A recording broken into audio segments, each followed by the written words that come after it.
Awareness lang guys para sa lahat na naghahanap ng extra income dito sa online. Alam nyo ba yung Hyperloop online system? Wag na wag kayong mag-i-inquire dun.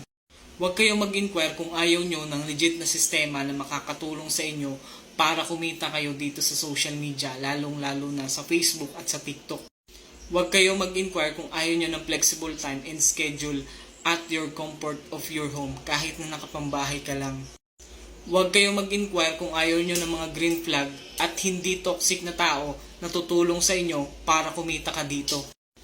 And definitely, huwag ka mag-inquire dito kung ayaw mo kumita ng 20 up to 50,000 a month basta't masipag ka lang. Napakaraming rason para hindi ka mag-inquire dito, lalo na kung isa kang OFW na matagal na nagtatrabaho sa abroad pero wala pa ring savings until now. O hindi naman kaya isa kang empleyado na 10 years nang nagtatrabaho dyan sa work mo pero up until now, hindi pa rin tumataas yung sweldo mo. At kung umabot ka sa last part ng video na to, hindi aksidente na pinapanood mo ito ngayon. Maybe ito na yung hinihiling mo. Kapatid, naniniwala ako. Hindi pa huli ang lahat para sa'yo.